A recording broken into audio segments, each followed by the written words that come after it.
Lisa and Robyn are two fun friends diving deep into conversations where nothing is taboo. They believe in eating dessert before dinner and wearing the bikini. They're allergic to labels, authority, and cheap shoes. Currently, they're launching themselves through life being the good time, bold enough to take risks and inquisitively asking, what's next? They hail from New Hampshire, but they could be anywhere dressed in cute clothes. If they had to share a tombstone, it would read, "Curiosity killed these cats." Your hosts, Lisa and Robyn on the mic. Welcome to Lisa and Robyn on the mic. I am your co-host, Lisa. And I am your co-host, Robyn. And you are listening on WSMN 1590 AM, 95.3 FM. And you can watch, stream, and listen on WSMN.live. And you can also watch live on Facebook as well as YouTube. Welcome. Happy New Year. Happy New Year. Good morning. How's everyone doing? Pretty good so far. Yeah?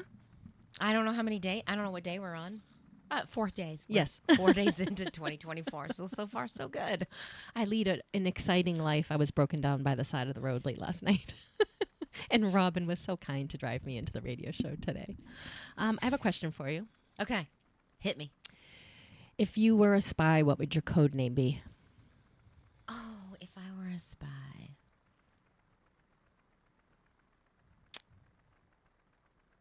I don't know.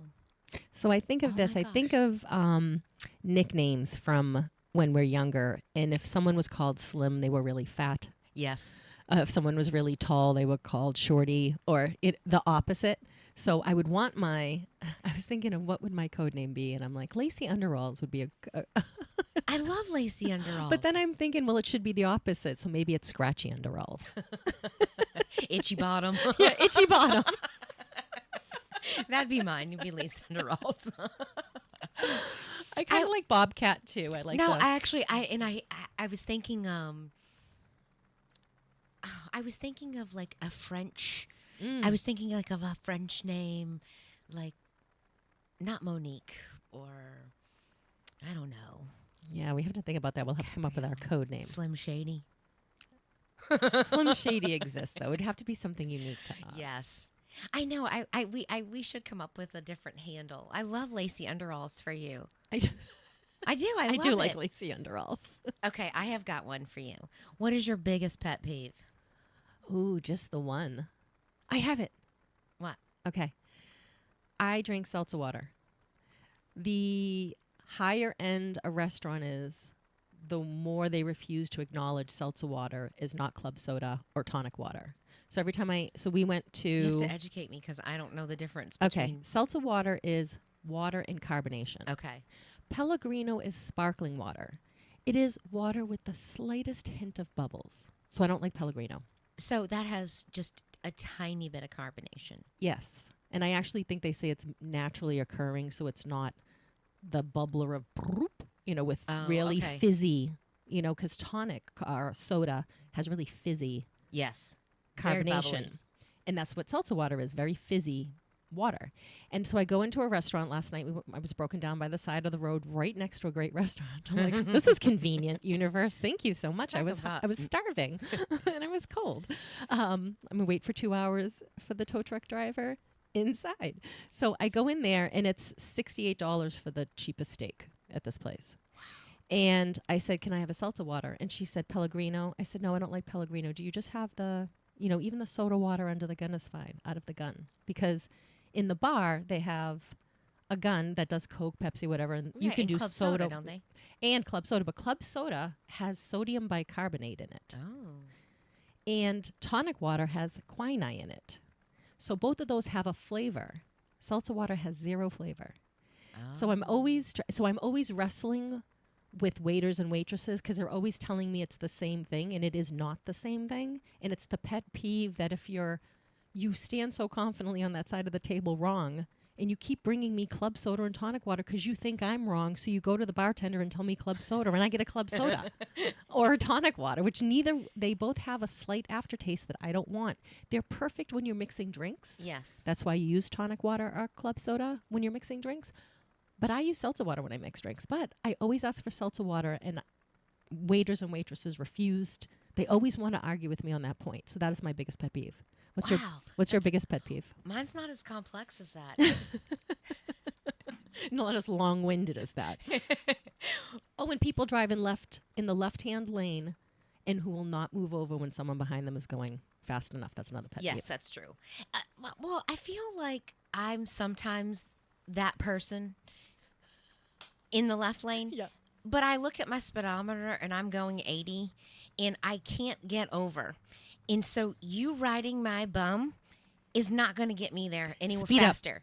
Speed up. But I can't. I'm locked. You know how it is 93 is, Oh, yeah, or Route yeah. 3 is coming Well, that's different. through that whole stretch of, there's 3 lanes of traffic and everybody likes to ride in that left lane. And so you can't get over. And I'm like, okay, now I've got to either slow way down and get Behind someone. in the far right lane to get over, just to get a little bit of speed. So I'm like, yeah, I think we're all guilty of it sometimes. I try to be very conscientious of it, but I'm like, Well, if someone in front of you is going too slow and you're riding their butt, and now someone's behind you and you're like, I know, I'm trying my best. I'm in a Ford F-350 gigantic, enormous truck. Right. And at night with those headlights, I don't understand how people are like, I don't know. I know. I'm fine here going 70. And I love how people do this is as fast as you should go. So this, I'm setting the speed for 93. Yes. You were listening to Lisa and Robyn on the mic on WSMN 1590 AM, 95.3 FM, and you can watch, stream, and listen on WSMN.live, and we are live on Facebook and YouTube. So my biggest pet peeve is chonkers. What's chonkers? People chewing their gum really hard. I have it. That? Well, it's like they're going to break their jaw.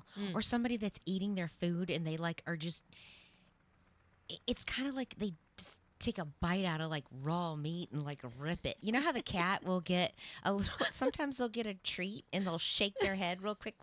Are you killing your prey? Yes. But people will eat like that. They haven't eaten in years. I'm like, dude, you just ate 4 hours ago. Not naming it names, but no. You know who you are. Yes. So we call those chonkers. Okay. I didn't know that word. I like it. It was my made-up word. I like it. Well, maybe it's not made up, but I use it for that. It makes sense. Don't be a minute you say chonker. it. Yeah. It makes sense. The second you say it, of course, that is what the word should be. Yeah. We can add that one to the dictionary. I have a lot of pet peeves, but I'm like, I know, that's I do probably the too. biggest one. But I just went to this restaurant last night and I broke down on the side of the road. I was by myself. John had already gone ahead, and the truck is making such a ridiculous noise that I get out to see what it is, and then I'm hearing it outside of the truck, and I think, oh my God, I have to shut the engine off. That noise is not what engines should sound like. Shut the engine off. I get a hold of him. I tell him I've broken down. I tell him where I'm broken down. I call AAA. I get disconnected. After 13 minutes, I call AAA again. I get disconnected again because Google called into my phone, and when I was typing, type 2, type 4, type your membership ID. And as I'm going through this on the cell phone, I must have touched a button that answered the call, so then that's another one. The third one, I was not in the right state. So then the fourth one gets through, and they're like, it's going to be a couple hours. And I'm like, all right. But I'm cold because I'm not wearing enough clothes. I'm not wearing socks. It's nighttime. I have a light jacket on. Wait, why would it be a couple of hours? Because I have a Ford 350 with an extended bed truck, and that's a very specific flatbed. And there's not a million of them. If you're broken down on the side of the road with a smaller car, any tow truck can get you. That's true. That's true. I didn't think about that. Yeah. So AAA always comes through for me. I have had AAA since I was 22 years old. No, earlier than that. 19. Wow. Because I had my apartment and I had my first car and I didn't know how to fix anything. And I'm like, something's not working. Call AAA. Get a broken flat tire. But how call AAA. responsible are you at 19 to have AAA? No, it was cheap. You know how many times I used AAA? No. It was because I had a used Chrysler Fifth Ave, and they were notorious for not running right in the rain. Oh. Which is New England, which rains all the time. I felt like at that time I knew AAA people. They knew me. I knew them. The ones in Burlington in my house. Hey, buddy, it's me again. I'm on the side. Just be here. I have to go to my second job. Come on. Right. But so I'm annoyed, right? I'm annoyed that it broke down. I'm a little bit cold. I can't use my truck to warm me up. John's got to come back off the highway, all of this stuff. So I get into the restaurant and she says, I said, can I have seltzer water? And she goes, Pellegrino? And I said, no, I don't like Pellegrino. Do you just have seltzer water? Tonic water? I'm like, seltzer water. And then I'm like, Pepsi. Because now I'm annoyed. No, I said Coke. And she goes, Pepsi? And I feel like we're having an argument. Right. And my mood is like, lady, I'm going to pull your hair out in a second. And then I thought to myself, she doesn't know that I'm broken down on the side of the road. Yeah, she doesn't know this. So I said, calm yourself down. Have a Pepsi. It's my least favorite drink. And in my head, I was trying to think of what other... what's in the product line for Pepsi, and then I thought, ooh, Mountain Dew, and then I'm like, I can't drink Mountain Dew because if I drink one Mountain Dew, I drink 127 Mountain Dews. No exaggeration. I become addicted to Mountain Dew and one Mountain Dew. Well, I do think that there's chemicals and stuff in food that makes it addictive. Fast food is definitely, an MSG and all that stuff. But what's in Mountain Dew? It might as well be cocaine. I don't know. But do you know when I was working at the dentist office, they had a chart up there that we would get for kids. And it's like a pH balance scale. And Mountain Dew was the closest to battery acid for your teeth. Really? Yeah. Soda's not good for your teeth. Yeah. There's a lot of stuff that's not good for your teeth. But well, I knew that when we were trying to get rust off stuff, we used to pour cans of Coke on. Yes. Yes. So I knew it had like, I don't think we should be putting this in our stomach. I don't know if we should be drinking it. Our esophagus might look really, really thin. And yet here we are. Here we are. Well, that's what gets me is because nobody sells Diet Dr. Pepper in restaurants. I mean, if you go past the Mason-Dixon line, then yes, you can get Diet Dr. Pepper. Chick-fil-A does Diet Dr. Pepper. We love Chick-fil-A. I like Chick-fil-A. Although I did have a spicy chicken sandwich there the other day, and I was like, you know when you get the breading and it's not quite all crispy and it's like and it's kind of that wet look on side of it bit into the sandwich, and I was like, so I looked at the topping and it was just still a little bit mushy. Oh, the okay. Crunchy part where I was like, all right, this is strike 2 for Chick-fil-A for me. Well, I rarely eat fast food, and then when we do, and I'm like, oh, okay, that's good. Well, when you eat, I want it to be perfect. So a few weeks ago, I thought, I want a Big Mac and French fries. And I know it's bad, and I don't care, but I really just had this hankering for it. And the French fries were so atrocious that I had to go to a different McDonald's. I threw them away. And I'm like, I'm not consuming these horrible calories. If I am having something in my stomach that is not going to digest for 6 months, it's going to be at least taste good. Yes. So I went to a different one, and I told her, I ate at this other McDonald's. The French fries were terrible. I want crispy, hot fries. And she goes, go sit on the side over there. We'll make them for you. And she did. She came out and she's like, isn't it the worst when you don't get your good fries? Oh my gosh. How awesome is that? Yeah. I think being nice to people too goes a long way. And then I was giving her the opportunity to have a better McDonald's than the other McDonald's I went to. Yes. People I like the challenge. See, growing up, I was really picky and I didn't like McDonald's hamburgers because I didn't like onions. And every time you ask for one with no onions, and my parents would get frustrated. And Chris has been a lot better about it, but I always have special instructions. So I try to make it very simple, like the way I say it. Just a hamburger, no onions, ketchup, mustard, extra pickles. I don't think that's simple. that hard. Yeah, simple. It gets it wrong every single time. Literally, we went through the drive-thru. I was pregnant. We were running behind, and we had to drive up to Lebanon, which is like almost 2 hours from where we lived, to go to my appointment for high-risk pregnancy. What do you call those doctors? No, gynecologist? Yeah, like an OB doctor. Yeah, OB. Obstetrician or Obstetrician. whoever that is. That's the right word. Whoever's going to birth Took my us 3 babies. times. Took us 3 times. Right. I'm a little slow on the uptake.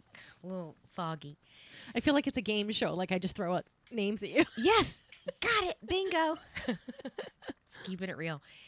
No, so we had stopped. He grabbed the bag. We left, and so now we're on the exit ramp, far from it, and you're going through Hillsboro, and you're 89, so you're back roads. So there is nothing else until you come out on way up north on, what is that, 89? 89.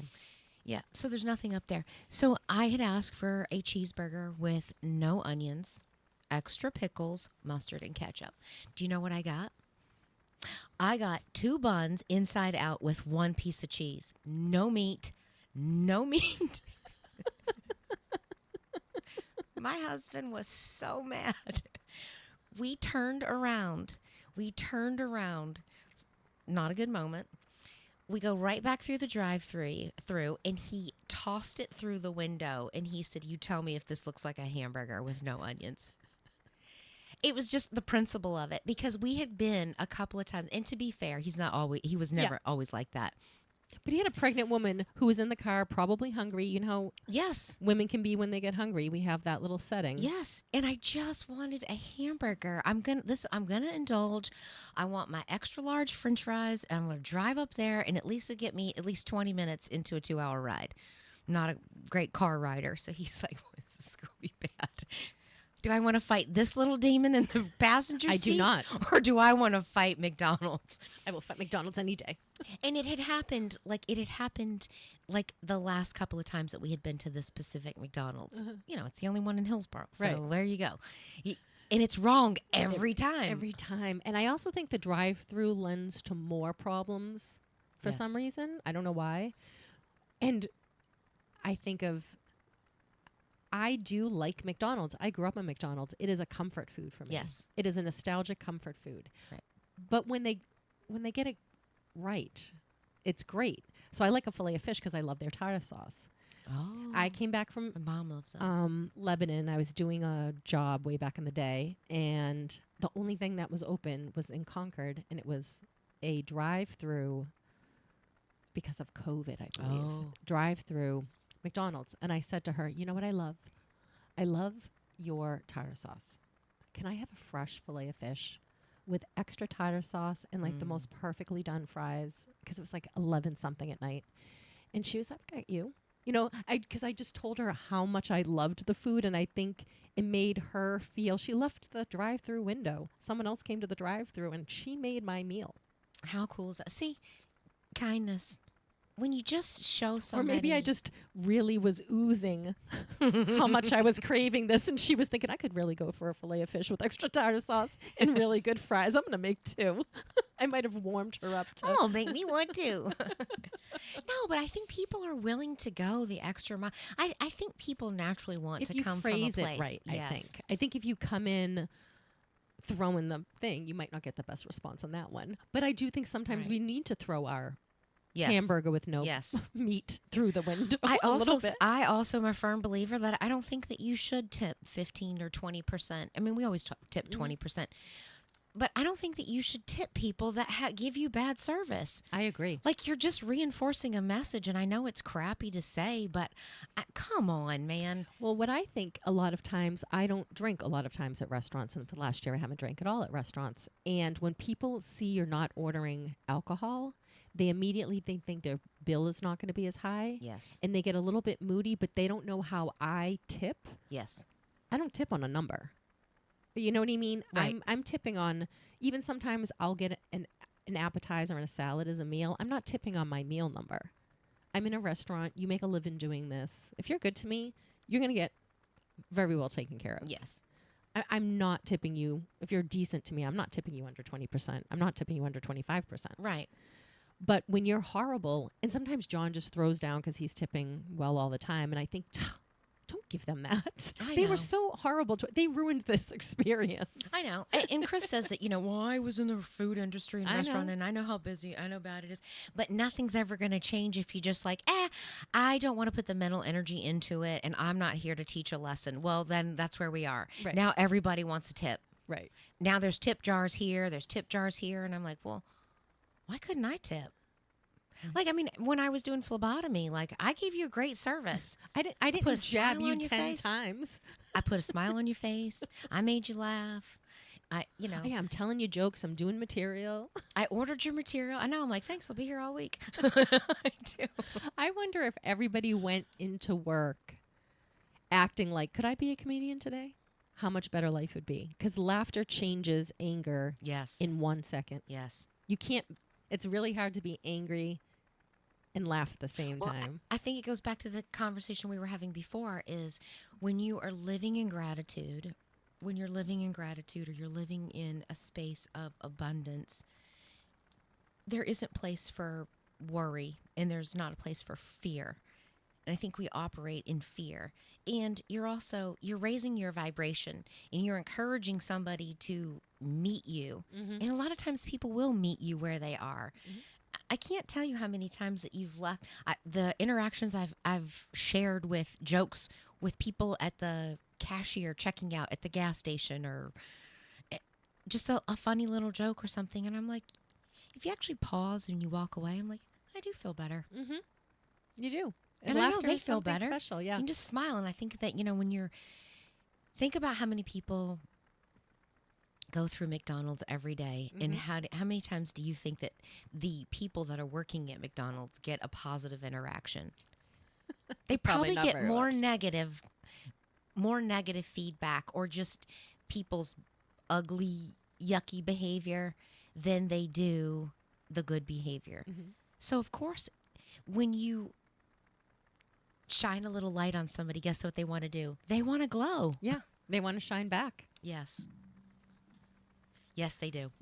You are listening to Lisa and Robyn on the mic on WSMN 1590 AM, 95.3 FM, and you can watch, stream, and listen on WSMN.live, and we are live on Facebook, and we are live on YouTube. Do you journal? Yes and no. Okay. I don't journal every day religiously. Neither do I. I make a lot of notes in my phone.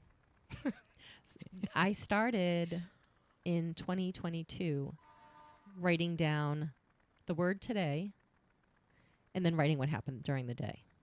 That's a good idea. Because I was going through, I had to put one of my pets down. And I just really was not doing well with that. And I needed to get that out. So I was writing around that time period. And then I started doing it kind of often. And sometimes I'd have a really boring laundry administrative type day. And you know how I hate those days. But I put today, nothing exciting happened, but that also meant nothing dramatic happened. And I should remember that sometimes the boring is fine. So I was reading through my journal, and I was like, oh, I should remember that more often sometimes. Exciting. And that's why I was saying we lead very exciting lives. I broke down on the side of the road, 70 miles from my house at 10 o'clock at night. Very exciting life. Well, that's funny, too, because was it last Saturday that I broke down on the side of the road? Yes. My car blew out. Like, that's just weird. Like, we've been lucky, knock on wood. I have not had major car issues ever in my life. I mean, my first car, it was like a Chevy Sprint. It was like a 3-cylinder car. I don't even remember what a Sprint looks like. Oh my gosh, it's like a little, and it was a 4-door, but it was tiny. It didn't look, remember like the Horizon had that kind of a square hatchback kind of a thing. It was more rounded than that. Okay. Not quite as round as a Volkswagen Bug. I'll pull it up for you. It was a 3 cylinders. And I was a going. golf cart has more power. Yes. A golf cart has more power. Yeah, so in the summer in Virginia, and it would get really, really hot, if you ran the air condition and you went, if you were in 5th gear and you ran the air condition, it would overheat. So you got to turn the heat on, roll the windows down because you're dying. It's, 100 degrees with 100% humidity.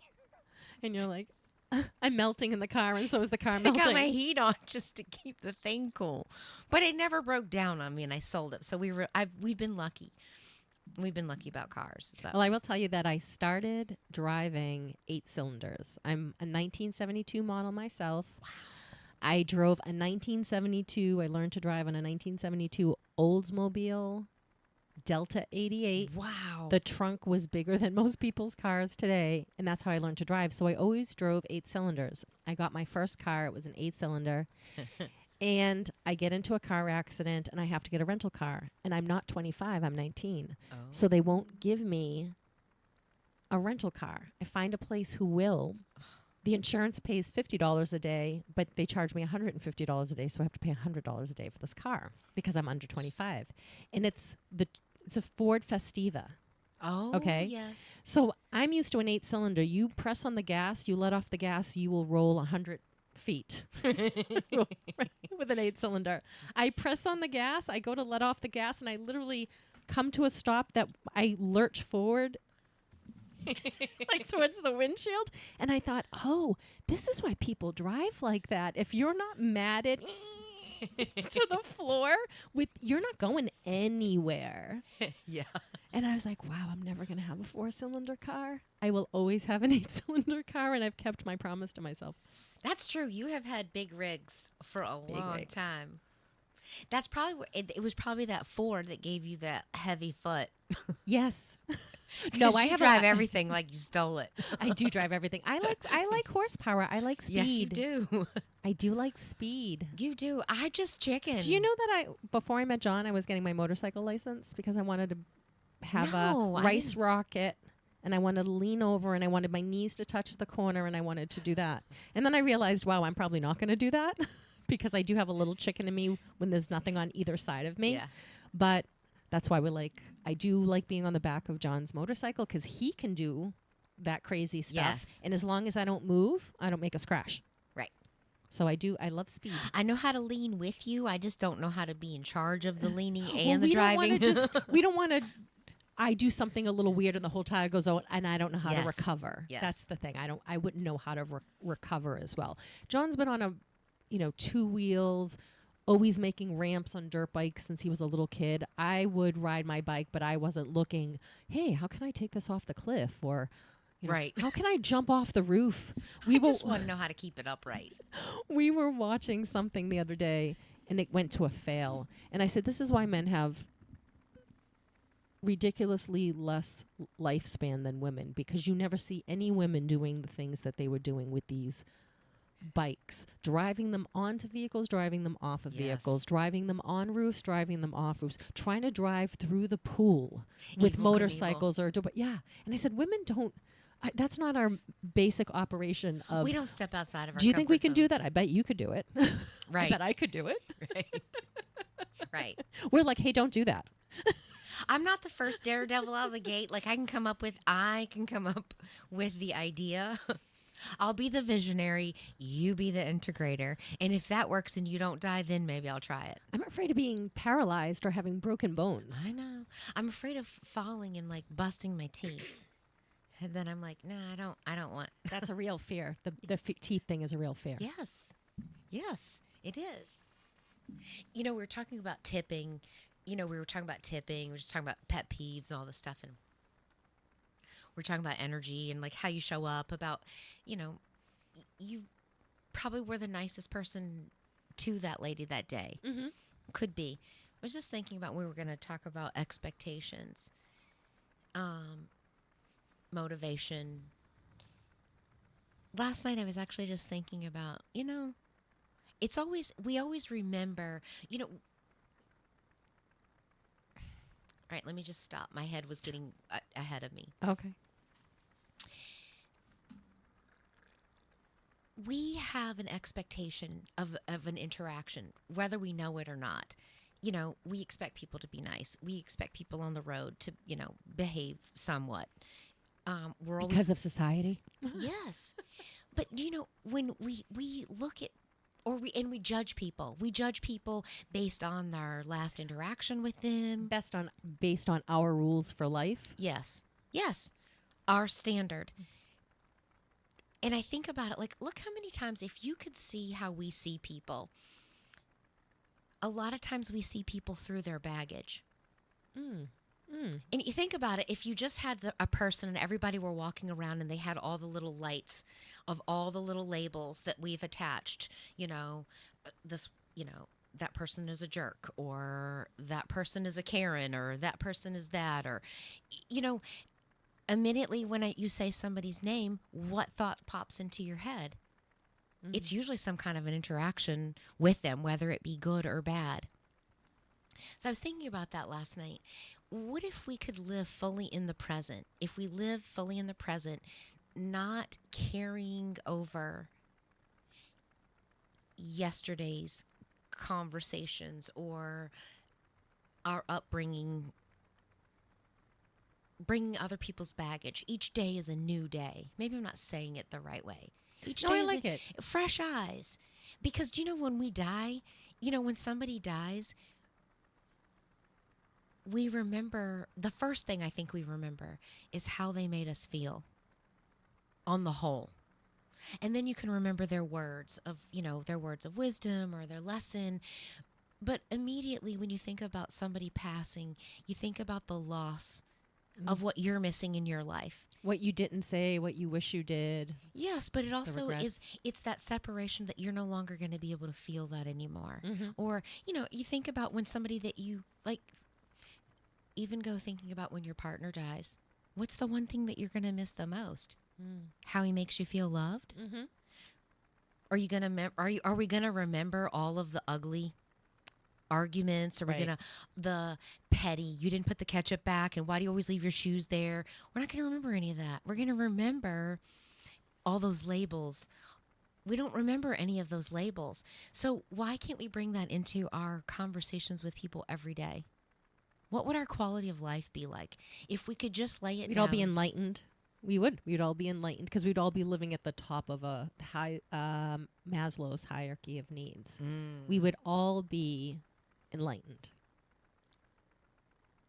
Yeah, I agree. I do think it's very difficult when I think of just normal interactions during the day. I think they're cumulative. So I think you get up and you're running late. This happens, the car, this. I'm a piler. That's one thing I'm known for. And I had to tell myself yesterday, I was about to swear. We have an F-bomb in the studio. Show the camera. Vanna White. Yeah, we have an F-bomb. So anytime I would like to hold that because I would have liked to drop an F-bomb about yesterday. And then I thought, really, it wasn't that bad. Even my breaking down, I don't know why I used GPS to leave my aunt's house, but I did. And it took me completely the wrong way so I could have an address to tell AAA where I was. And it was right in front of a restaurant because I hadn't eaten.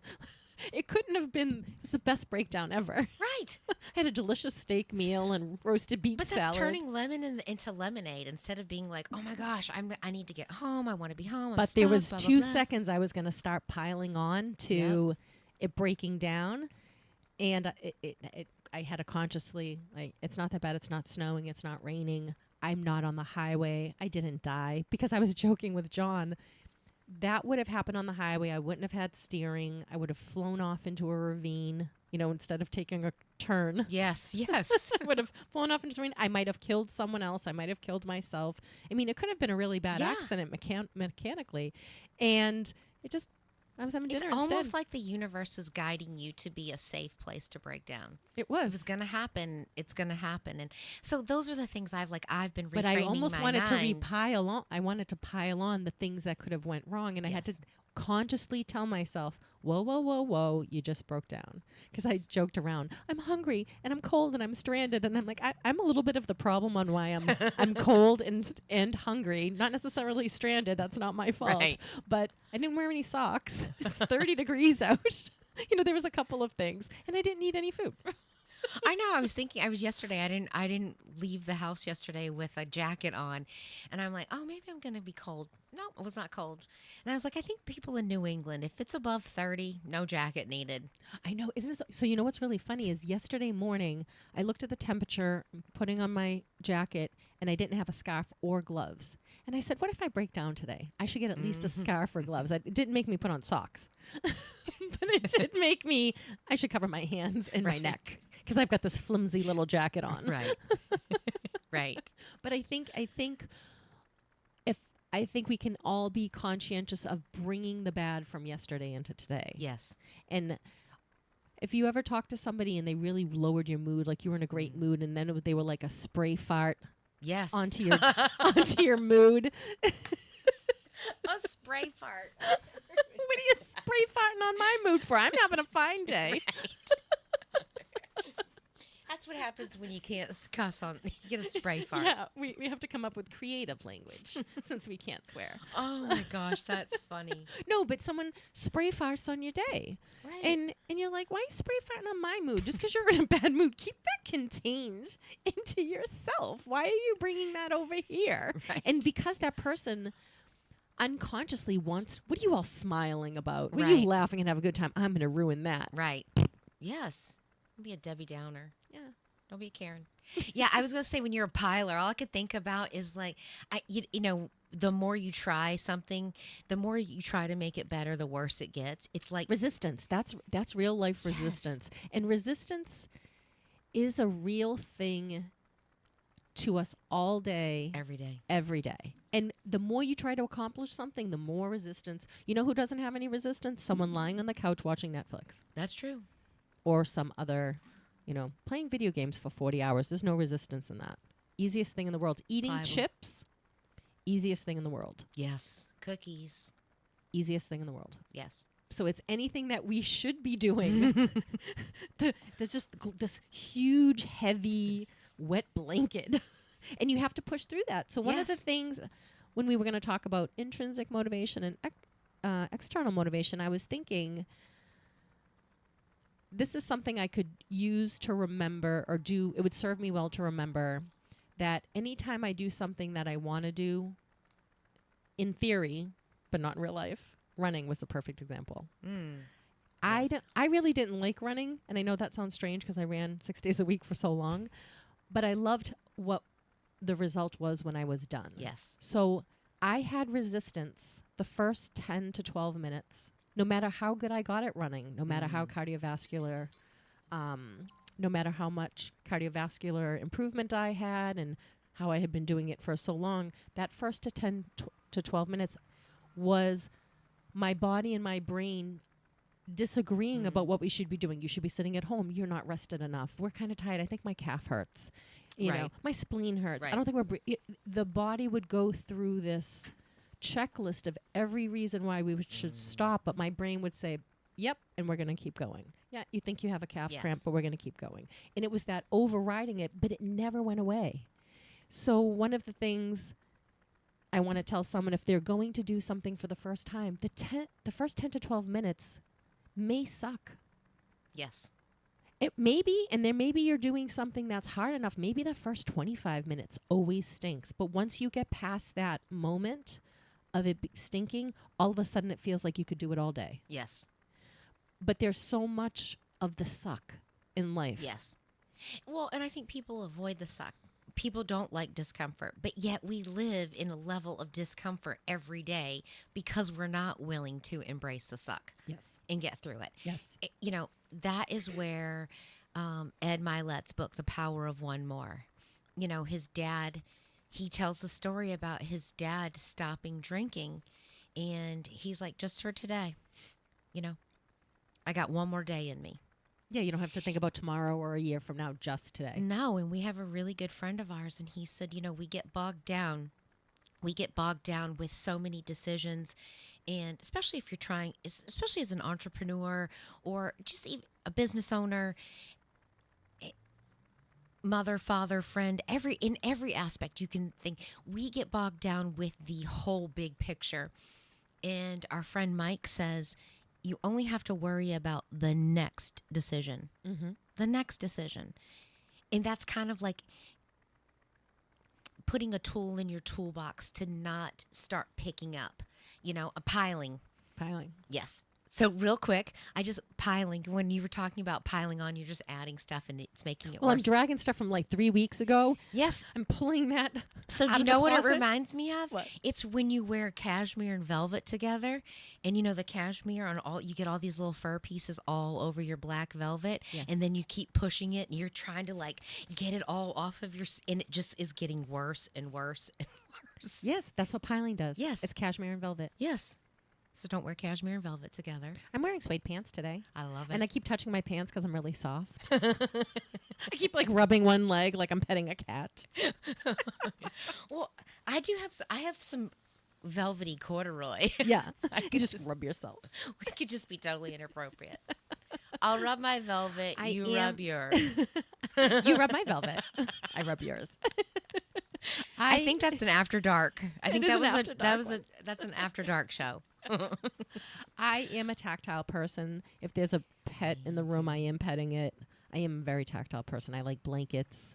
Yes. I do like feeling. My love language is touch. Yes. I'm a big toucher. Hopefully not inappropriate, but yeah, that just didn't sound right. I was just thinking growing up, and even now when my adult kids, I will either walk by and put my hand on their shoulder or the top of their head or, That's how I feel connected. yes. When I was younger and we had babies in our family, and I immediately knew like their skin needed to be on my skin. Yes. I instinctively knew we needed to be. That's how you would calm down, because I always used to be able to put babies to sleep, but I always used to get them over my heart or skin on skin. Yes. I could always put a baby to sleep. Well, so my kids were preemies, and a lot of times once right away, we would take them out of their incubator and they would go, it's skin time. It's one-on-one. It actually helps regulate their body temperature, but it also helps growing. So a lot of times when we brought them home, I mean, like, Jonah was 2 pounds. He's like this little, I don't know. It's like a little tiny cantaloupe. Yeah, that's Just small. this tiny little thing. But Our F-bomb is 4 pounds. is it really? That's what you yes. said. That's what George said. That was Kayla. Well, she was 3 pounds. Okay. But we would hold them and watch a movie, and we would lay them right on our chest, and they would sleep. It just helped regulate them, and it helps them grow. And I'm like, that's the power of touch. And somebody had said to me, oh yeah, so they were born before they could regulate their own body temperature, and so I was constantly taking their temperature, seeing, are we maintaining. And a nurse said to me one time, she said, oh, your body will heat up if their temperature is not, if you're holding them. I never experienced it before, but I was holding Kayla. We were just rocking, and I was holding her, and I started getting hot. I now know it feels like a hot flash. Exactly the same. It does. You can just feel this heat just kind of coming from deep within and just heating your whole body up. And I'm like, my face got flushed, but it was, I was warming her body up, and I was like, wow. That's really cool. It's, It's all subconscious. yes, It's automatically it's happening. your body doing its thing. It's your engine. Mm-hmm. And I was like, that's pretty cool. That's how powerful touch is. Yeah, I'm a huge touch person, and I knew I was a touch person from early on. I was 14. I got a manicure, and they rubbed your hands. They gave you a massage, and I thought, I will get a manicure every day if they do this. And it wasn't the nail painting piece of it. It was the fact that someone was touching me. And then I started at 18 and 19. I would get regular massages because I think that that's could good. make me calm down. And I've always been a massage person. But also, you're also taking it internally. So internal, external. So you know this about yourself, that you are somebody for physical touch, but you don't rely on somebody else meeting your needs. Correct. You do. Yes. I mean, you still need, but it comes from an internal place that's making But that's why I will it- always have a pet. Yes. The touch of a pet can calm that too. Yes. I know that's ADD, distraction. But I've done this with the kids. We do call them the kids sometimes. Even though they're adults. Yes. No, the cats. Oh, the cats. Sometimes I'm like, did you feed the kids? And they're like, Oh, okay. I didn't know you called them kids. I That's don't- awesome. Stuff just comes out of your mouth. I you call know, my like, Bosco my baby. Yes. Well, he's her baby, and Bubba, and she's Miss Biddy, and, Meatball, and, they're I just, love how they have so many code names. They have Yes. so many names. yes. They have, I forgot where, so Milo likes to love on you when he likes to love on you. Stella is she's always down for cuddles. Like, you want to touch me? The more hands, the merrier. And here, I'll roll over for you. Milo, on the hand, loves it, but it's just timing. And so when he jumps up on the couch, you know that he's coming looking for something. And it's like, it's a big moment. So he'll settle, and I will just start rubbing, and I'm trying to be very conscientious of my energy. So it's so stupid. It's silly. Not stupid. It's silly. But I've been just experimenting. If I'm just rubbing him and I'm saying, calm, you're so sleepy, you love this, look, you just want to settle, like all that stuff. And I'm rubbing him, and I'm watching his eyes. I'm just watching his eyes and his head, and he's like, I can't fight this, Mama. I can't fight it. But I'm actually practicing, and I'm like, can you really transfer energy to it? Absolutely. worked like a charm. And I'm like, man, why can't we just do that with people?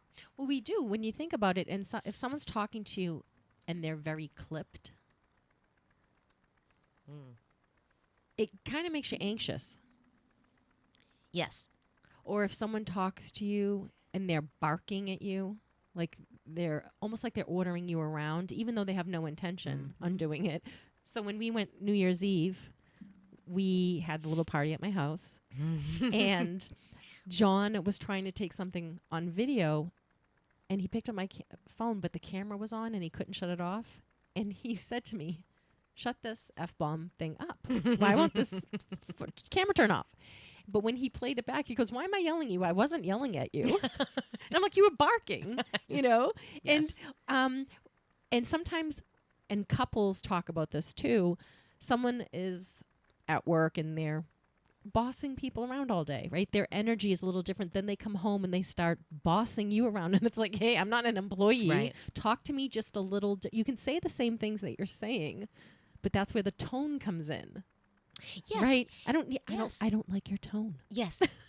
Well, but all of a sudden, the person at home is been in whatever space that they've been in. And this other energy comes in and you're like, take that outside. It literally is a shock sometimes. And you don't realize, like, hey, I'm in a new environment, but I didn't change my energy. Mm-hmm.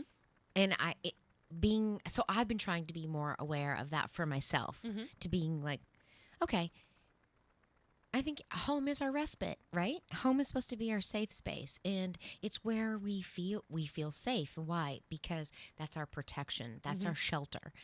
And how many times do we not take advantage of that? I'm walking in the door. I'm safe from that. I'm safe from all the, The world is shut out. right, from all the bad attitudes at work. I'm safe from this. I'm safe from the bills, and I'm safe from well, not really, but you know what I mean. It's a time for us to recharge, regroup, and gather our strength for the next day. And to me, that should be an environment set in love, calm, or, whatever environment that you want it to To be. the best of our ability. Yes. On a day in, day out basis. Yes. It is. It's so funny. I think, doesn't that sound all so great? And isn't it such a difficult thing to ask? It is. Right? Because we're all people. We're all Yes. human. Because our brain works faster. I saw a great T-shirt that said, "I'm a flawed human being." I loved it. I was like, I do. should wear that every day. Well, so I've been telling the kids, like Kayla, they would be talking about, well, so-and-so's better than this, or she looks pretty, or I wish I was, we do that comparison game. And as you have your teenagers and stuff, and it's much more vocalized in home when you have teenagers and stuff, the comparison. I forgot why I was saying that. Oh, about being flawed as a human. Oh, or yes. bringing I that said to energy. her, we are perfectly imperfect. I love that. I love that too. That's what I want on a shirt. So speaking of T-shirts, I'm writing down perfectly perfect. Imperfectly. No, perfect. Imperfectly perfect. Perfectly imperfect. Okay. And because we have a couple of minutes before we go to our break, and then we'll go to our second hour. But at New Year's Eve, I came out of the bathroom, and the only thing I heard you say was, "Watch what you lick." And then everyone's like, "That was really good advice." And I'm like, I should have heard the beginning part of this conversation. What was the beginning part of the conversation? We were talking about the 80s and your parents and LSD. I was like, girl, I have no idea what comes out of my mouth sometimes. We were talking about fears, like the big things in our... Yes, and our parents giving us advice. Yes, and I remember driving down the road, and we were in the back seat.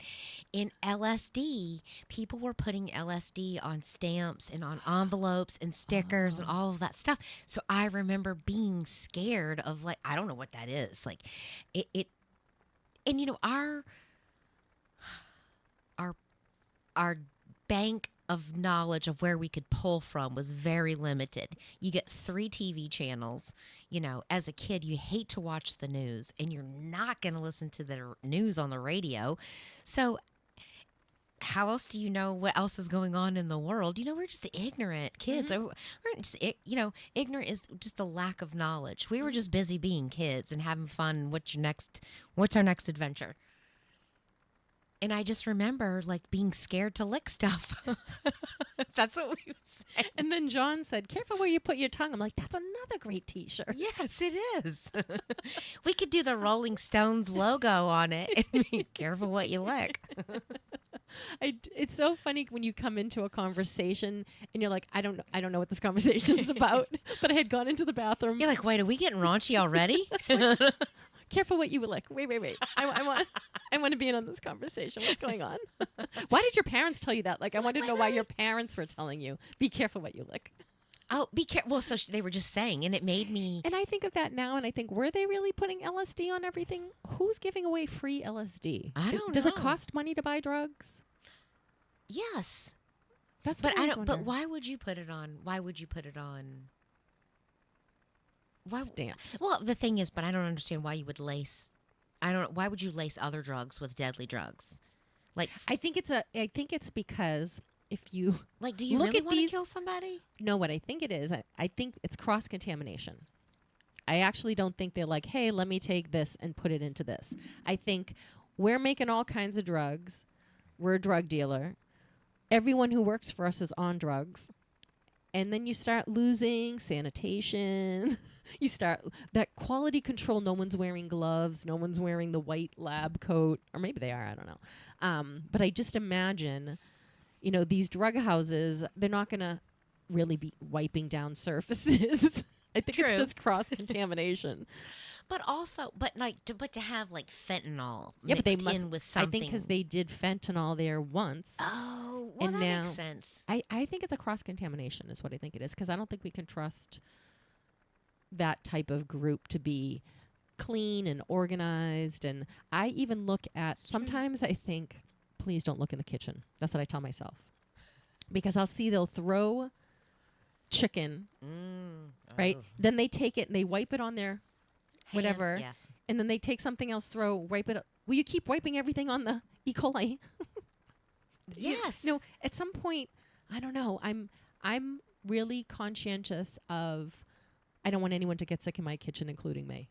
I use paper towels because I know that I always wipe my fingers. So I have my paper towel there if I'm going to cut meat or anything like that. And if I lay it down. So I always try to just make sure I'm only going to do the raw meat first, and then I'm going to get rid of all of that. Then I take the cutting board and I spray bleach stuff all over it. I just let it sit there. I let it sit for a good 5 minutes or longer. Like, it's going to get rid of it. Stay tuned. We'll be back shortly.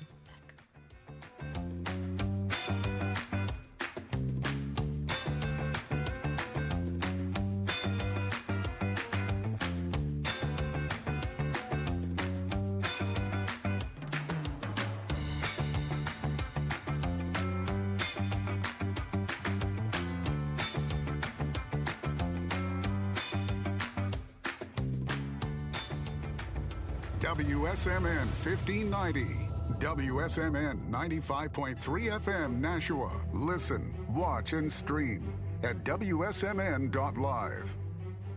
The world's on fire. Attacks in the Middle East, Ukraine and Russia at war. And right here, Joe Biden has created a dangerous threat to every American. Biden's open border policies have opened the floodgates to a record number streaming in, 12,000 in one day alone. This means increased terrorist threats and even more deadly fentanyl being delivered to our neighborhoods. President Trump will change that. He'll secure our borders by building even more wall. He'll end visitors from terrorist countries being allowed to enter. And Trump will treat the drug cartels the same as he treated terrorists who kill Americans. President Trump, the strength to protect our borders and our families. I'm Donald Trump, candidate for president, and I approve this message. Paid for by Donald J. Trump for President 2024, Inc. USA News, I'm John Schaefer. President Biden and First Lady Jill Biden are delivering a New Year's message to the nation. Well, my hope is that everybody has a healthy, happy, and safe New Year. In a pre-recorded interview on ABC's Dick Clark's New Year's Rockin' Eve with Ryan Seacrest, President Biden expressed his optimism, stating that he wishes for everyone to recognize that the United States is in a better position than any country in the world to lead the world. The conflict between Israel and Hamas persists in the Gaza Strip. An Israeli forces spokesperson has indicated that the military offensive in Gaza might extend throughout 2024 as their forces prepare for an extended period of combat. Tensions in the Middle East escalated over the weekend when U.S. helicopters engaged in gunfire with Iran-backed Houthi rebels in the Red Sea. Meanwhile, Israeli Prime Minister Benjamin Netanyahu remains firm in rejecting any calls for a ceasefire between Israel and Hamas. Tsunami alerts have been reduced in areas of Japan that were heavily affected by a significant magnitude 7.5 earthquake and subsequent powerful aftershocks. Residents in certain regions of west-central Japan have been taking refuge on elevated terrain as the recent earthquake induced minor tsunamis. Various locations have reported damage, and local hospitals are actively providing treatment to the injured. California is making history by becoming the first state to provide health insurance to all undocumented migrants. Governor Gavin Newsom expressed to ABC News that he believes everyone should have access to high-quality, affordable health care coverage, regardless of income or immigration status. With over 2 million undocumented immigrants in California, experts estimate that extending health insurance to this population will incur an annual cost of over $3 billion for Californians. And a fatal shark attack occurred in Hawaii, resulting in the death of a 30-year-old man swimming in the waters off Maui. This is USA News. You've been working hard, doing the right thing and paying your taxes and putting your hard-earned money in the Medicare piggy bank all your life. And now it's time to break the piggy bank and get something back. Medicare. If you didn't know it, Medicare is health insurance for people over 65. And you paid for it with your tax dollars. Medicare plans now have more benefits than ever. That's good news, especially if you're like me and looking forward to paying as little as possible for good health insurance. Call and find out what Medicare plan is best for you. Save your time. It's valuable. We've already done the research for you. And in one quick phone call, you can learn how to get the best Medicare plan designed exactly for you. Hey, it's one of the most important decisions in your life. Let us help you through it. Here's our number. Call 65 Plus Medicare now. 800-778-8214. 800-778-8214. That's 800-778-8214.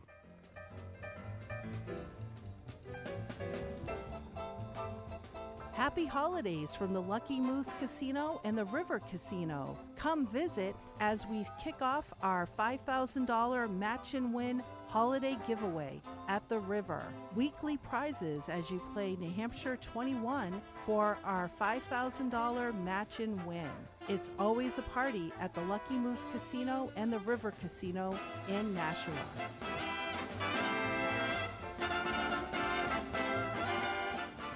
Alltrix Primary Care, Nashua. They are a dedicated group of board-certified nurse practitioners, NPs, striving to make a difference in healthcare. They promise to make every effort to provide you with the best possible care and focus on you as an individual. As NPs, they are licensed to assess, diagnose, treat medical conditions, and prescribe medications. At Alltrix, they welcome new patients and accept most commercial insurance plans and Medicare. For those without insurance, consider Alltrix Direct, which provides all of your primary care for a small, affordable membership fee. No co-pays, no fee for service payments, and no third-party billing. Alltrix Primary Care provides unhurried, highly personalized health care for you and your family. Visit alltrixpc.com/Nashua. That's www.alltrixpc.com/Nashua. Alltrix Primary Care. Changing the future of primary care for you and your family.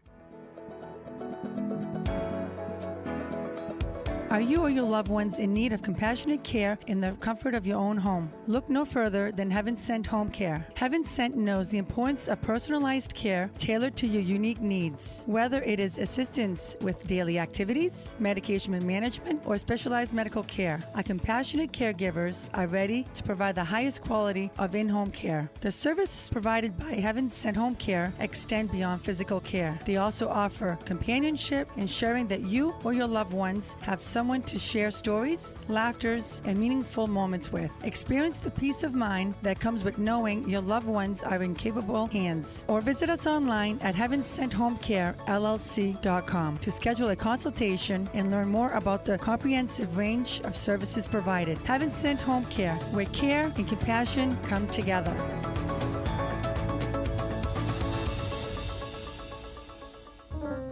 Are you craving a delicious home-cooked breakfast or lunch? Look no further than Cookie's Diner, Hudson's favorite dining spot. But it's not just about the food at Cookie's Diner. Their friendly staff provides top-notch service, making you feel like part of the diner family. Cookie's Diner, conveniently located at 222 Central Street in Hudson. They're open Monday through Saturday from 7 a.m. until 2 p.m. and Sunday from 7 a.m. until 1 p.m. Call-ahead orders are always welcome via DoorDash or by calling 603-880-3424. Cookie's Diner, where great food and fantastic service come together.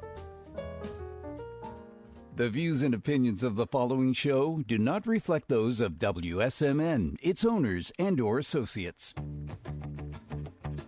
Lisa and Robyn are two fun friends diving deep into conversations where nothing is taboo. They believe in eating dessert before dinner and wearing the bikini.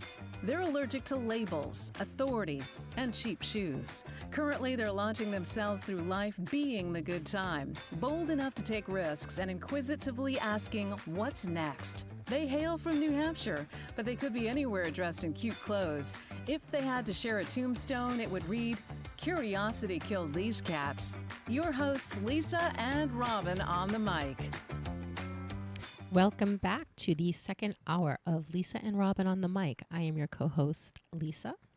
And I'm your co-host, Robyn. And you are listening on WSMN 1590 AM, 95.3 FM. And you can watch, stream, and listen on WSMN.live or on Facebook Live or on YouTube Live. Here we go. Here we go. Last conversation, in amongst the conversation, you had said, who am I living my life for? And I thought, what a fabulous question. Who are we living our lives for? Yes, I was standing in my closet. I was debating, just to refresh everybody.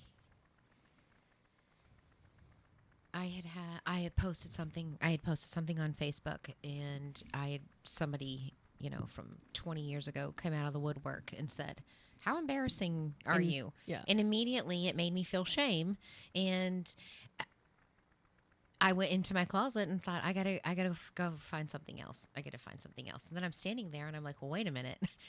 Why am I doing this? Why am I changing my outfit? And who am I living for? And I think that's a great question. I think a lot of people won't even have the answer to that because I don't think they're living for themselves. And there is some element of, in certain seasons of your life, you're going to have small children. You're going to be caring for an aging parent, or something happens and you aren't going to be living to take care of other people. So I'm not doing this live every day like it's your last day and party like it's 1999 and there's only this hedonistic type thing. But on major decisions and major goals on what do you want to do for a living, how do you want to live your life? How do you want to show up? And for intrinsic motivation, how do you want to live? Not externally what you think everyone thinks you should do. And I think really young, I decided I thought that adults sucked. They didn't. I'm using that word a lot in this podcast. I do. This I radio think they show do. today. But as a Big child, people suck.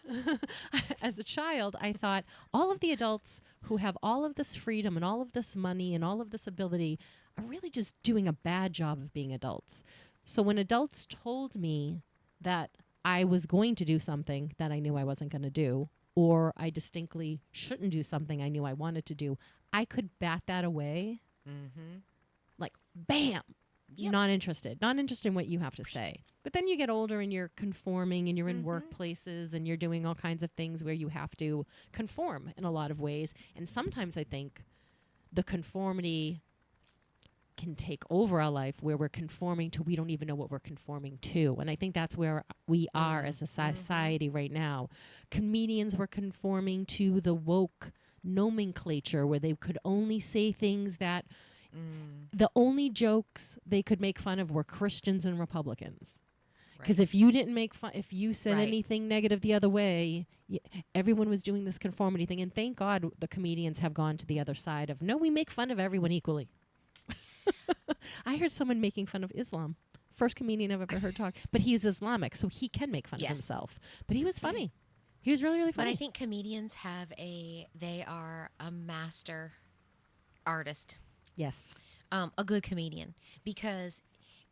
and also, too, you kind of know your audience, especially for a live show, but sometimes we forget, like we get offended that we're watching something. Well, we chose to watch the show and now we're getting offended. But yet instead of getting up and turning it off, you still, I wanted to say the B word. Right. You still want to cry about it. You still want to fuss about it. I'm going to sit here, not going to do anything about it. And I'm not talking about, I'm going to go quit my job, doing radical, living my life for myself. And I think you're right. There are times that we give major parts of ourselves up to be a mother, to be a nurturer, to be a spouse, to be a friend. But we don't have to lose sight of who we are. Because a lot of times when you're still being a mom of newborns and stuff, you still need to make time for you. Yes. And your spouse. Yes. Yes, because you can't operate from an empty tank. You can't. And you can't lose yourself in the process of raising children. Yes. You can't lose who you are because your children look to you to figure out who they're going to be in the world. And if you are living, I think it's Carl Jung says the worst, I'm going to really screw this up. Something about there's nothing worse for a child than a parent's unfulfilled dreams. Because then a parent's either going to live through you as a kid or is going to squash your dreams because their dreams weren't fulfilled or some kind of equivalent to that. I think we could both, think of examples. I think about your mom and Christmas. Look how she changed your life. But you decided to be like, no, I'm going to go more instead of less. I'm not going to take what that is, and I'm going to create it and make it something of my own. I'm not talking about breaking the law and being off the rails and doing whatever, but like I want to be a drug addict every day. I'm not saying that. I'm saying, but who are you living your life for when you make decisions and you curate your closet? That's a good one. Yes. The food you eat. When you are doing something, who are you doing for? Your hobbies. Do you even have hobbies? Yeah, what is your self-care? Do you have anything that makes you feel good? Or are you just consuming everything else that everyone is giving you? And ultimately, I was thinking this about somebody recently. I thought, wow, they're bored. They don't know they're bored, but they comment critically on everything that was said. And I thought they are having no intrinsic motivation to do something they really want to do, so they're looking what everyone else does, which is not what they want to do, and they're criticizing it because there's something in them that's unfulfilled that they might not even know what it is. And what was really interesting is I was talking to a friend, recently got divorced, older, married over 30 years, and she's like, I don't know what I want to do, but it's going to be an adventure. And I thought, what a beautiful proposition. I don't know what my future looks like. I could be terrified and uncertain and all of this stuff, but I could look at it as like, what is this? This is an adventure. It's a new chapter. So a lot of times, like the labels that we see above people's heads, if you could see them, we walk around, but in what label are we putting on ourselves? But are we looking at it in the best possible light? I went through a divorce, and I thought it was, going into it, I was raised in a Southern Baptist church, and it was, hellfire and brimstone. You have the wrong thought, and you're going to go to hell. So I remember being a kid laying in bed and thinking, oh my God, I'm never going to be good enough. I'm never going to get into heaven because everything's bad. I can't have a bad thought. I can't be in an argument with my sister. So I grew up thinking divorce was terrible and it's wrong in the Bible and there's only a few exceptions and here's this little tiny window. And why do we want to live with so much judgment and so much pressure? And if you are a Christian, if you have a faith-based belief and you believe that you can be forgiven for your sins, why are you still holding on to it? Because if you've asked for forgiveness, God says he will throw it as far from the east as to the west. It means it's gone. And we keep living in it over and over and it's like we're punishing ourselves over and over again. It didn't work out. You grew apart. However it happened, it doesn't have to mean it's bad the rest of your life. It's like this chapter is ending. And if you are on a journey, like that's why I like to say this is my journey, not my life. Because journey is, to me, it's ever changing, it's ever flowing, it's always moving. You can get off the path and back on. Yes. I got off this really horrible detour. But we've had some really good detours. And we've had some really good detours. But we've had some bad. Where the hell is the road? Get me back to the main road. We've had some of those parts of our lives, too. Yes. But it also made me think about so this morning I started a new book. It's Fathered by God by John Eldredge. And in the very beginning of it, he talks about, chapter 1, even if you don't listen to anything else, the knowledge and the information that he gives you just in chapter 1 is gold. It is talking about men and boys, about entering into masculinity and manhood and how it is a rite of passage. And how today's society, we don't have that for our men. We don't have our young men. But it's always been like we've had an absentee father for many years. As a woman listening to this morning, it gives me insight into, my partner and my son. And it's good information being like, it's just another reminder that men and women process and are very different. And he was telling a story about how a lot of men are just boys in big bodies and they're stumbling through because it takes a man and it takes a community of men to bring them into manhood. And then I was thinking about how many I don't think just women can raise men. Oh, no, I don't think. No, I think a man... I think a man has to be raised by men. So I had a friend, and she knew the father of her son was not going to be in the picture for good reason, like prison good reason. Yeah. Like he's going to be in prison, so he's not going to be around. And she said she had a boyfriend that didn't work out, but he was a great guy, and her son loved him.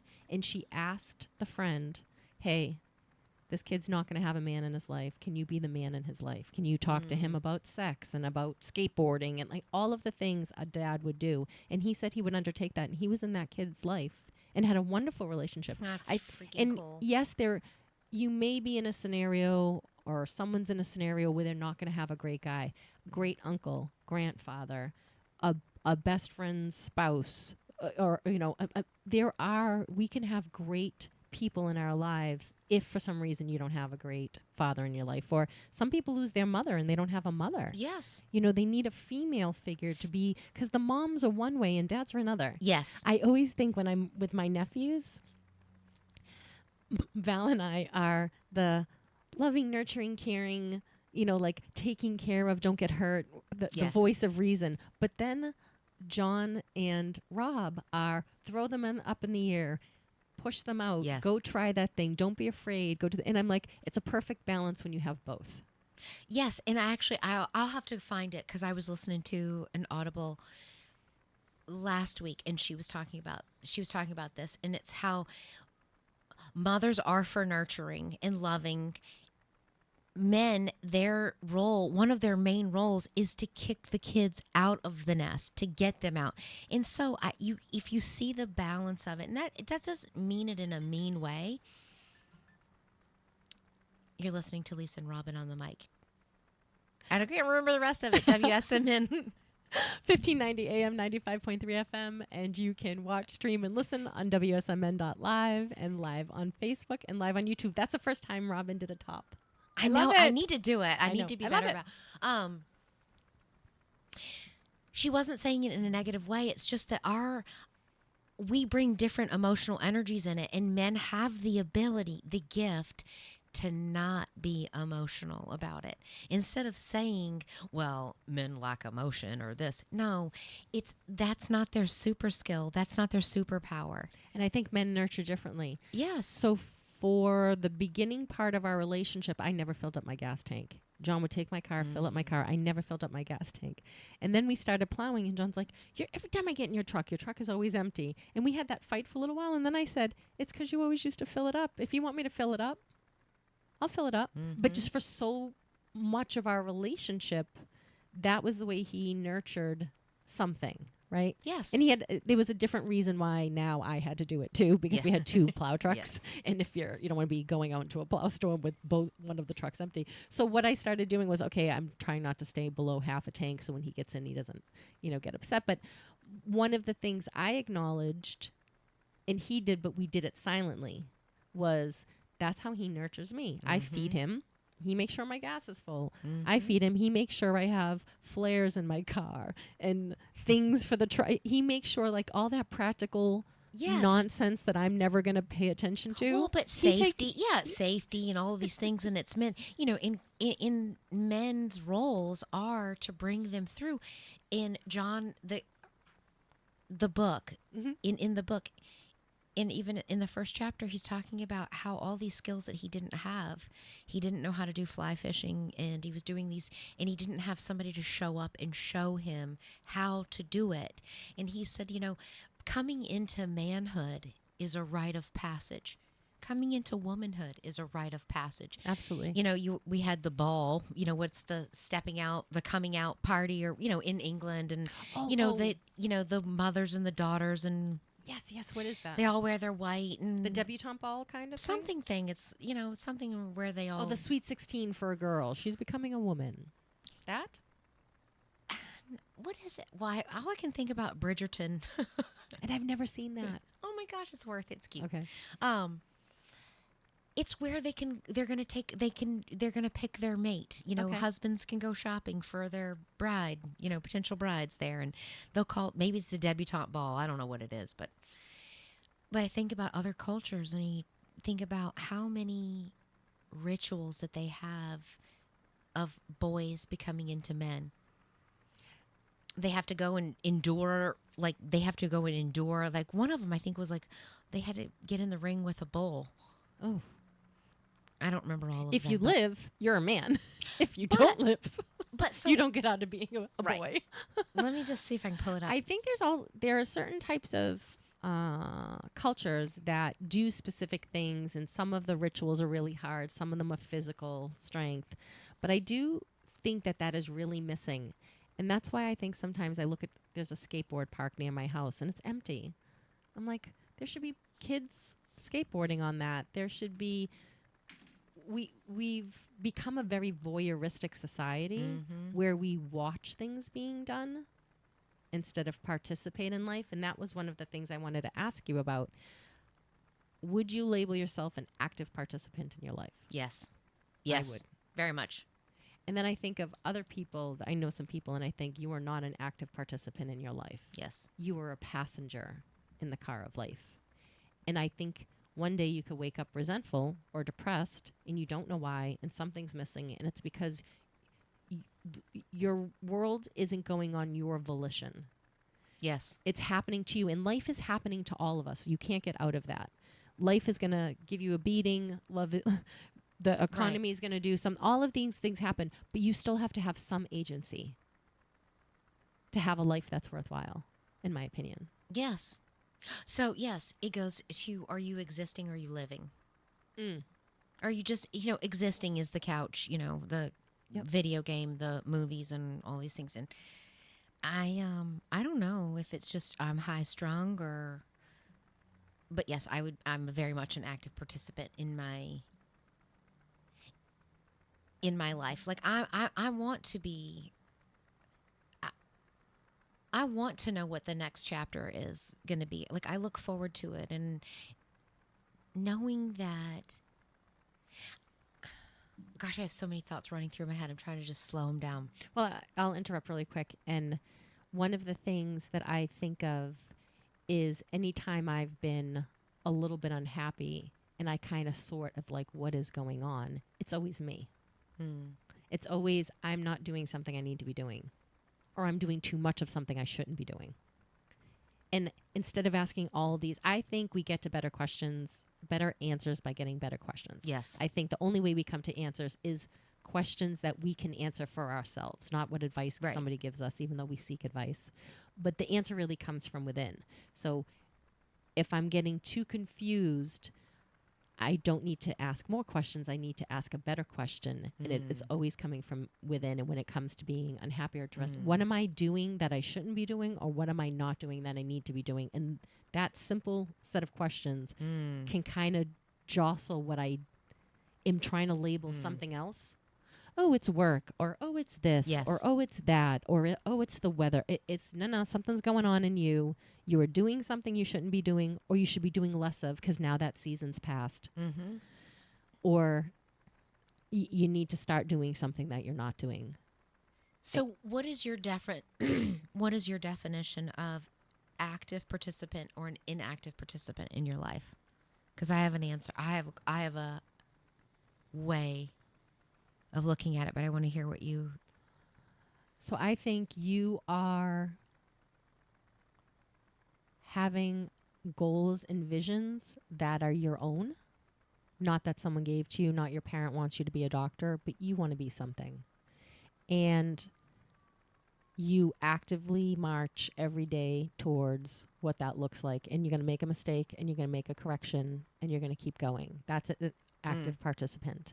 I think an inactive participant is my parents wanted me to be a doctor, or my parents wanted this, or so-and-so wanted this, or this was expected of me. And you go through all of these steps, and then you wake up one day and you're like, I don't want any of this. And sometimes they're not coming for us. Right. We you don't can hear think. the cops. Oh, it is the cops. Oh, there's fire. Hudson fire. It is Main Street is very exciting. It's a hopping place. Very dramatic here. But when I think of how I think some people don't even know what they don't know, and they don't know that they're not an active participant in their life. I think they just take what comes at them because so much is coming at them. So, yes. So not to interrupt, but so when I hear you, what it makes me think is you're either adopting the philosophy life is happening to me or for me. I actually kind of like that it's happening through me.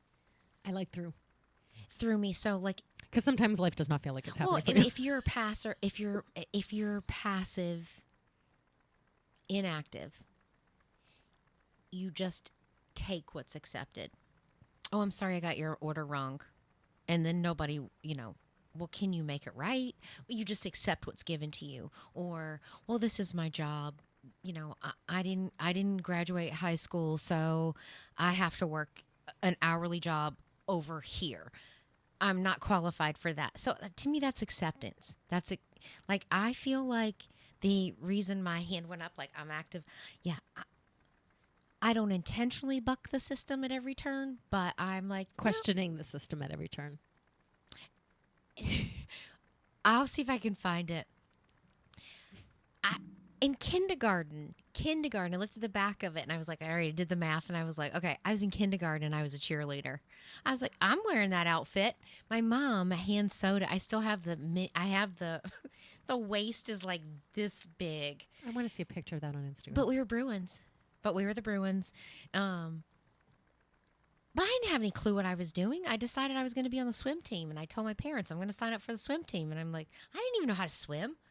Like, I didn't know how to do the butterfly or backstroke or, the proper way to do the breaststroke and any of that stuff. And I was like, I'm going to try it. So I'm a advocate for people doing things that they should do.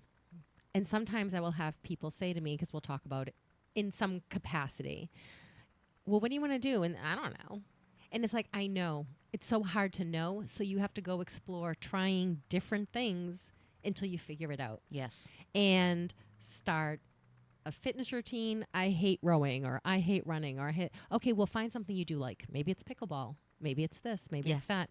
Maybe try reading. Oh, I'm not going to read. I'm not going to like anything. Try fiction. Try nonfiction. Pick up a book, put it down. Pick up a book, put it down. Find things. You don't know what you don't know. Right. So I like the idea of life as an exploration, because one of the reasons why I always bucked Chris when he was saying, what's your purpose in life? It's like, I don't have one. Right. I didn't want to be narrowed and labeled with one. I wanted to constantly keep changing and evolving, because if you ask me what I was going to do for a living at 6 or 16, I would have told you I'm going to be an air traffic controller. Yes. But I never became an air traffic controller. So the death of a dream could have destroyed everything, because my dreams are dead. Now I got to go find new dreams. I need new ones. Right. Yes, if you look at it as if it is journey. I love the exploring. I love adventure too. I love the idea that it's an adventure. I don't think that but think about even just the earth in itself. Think about the Grand Canyon. Think about the 7 wonders of the world. Think about the color of the water in the Caribbean. Look at how strong the Pacific Ocean is in Cabo, or in the Pacific, anywhere in the world. Like all these things, even the buildings in Italy and France and everywhere around you, just the landscape alone, it's meant to be explored. It's meant to be found. It's meant to be discovered. And it's, what holds us back from saying, well, why can't I be one of those people that goes on vacation 6 times a year? Or why can't I be the one to go see the Grand Canyon? Oh, those are for other people. You know what I mean? Mm-hmm. You hear somebody saying people will say, I have no one to go with. Right. And now you can go anywhere by looking up photography tour of the place you want to go.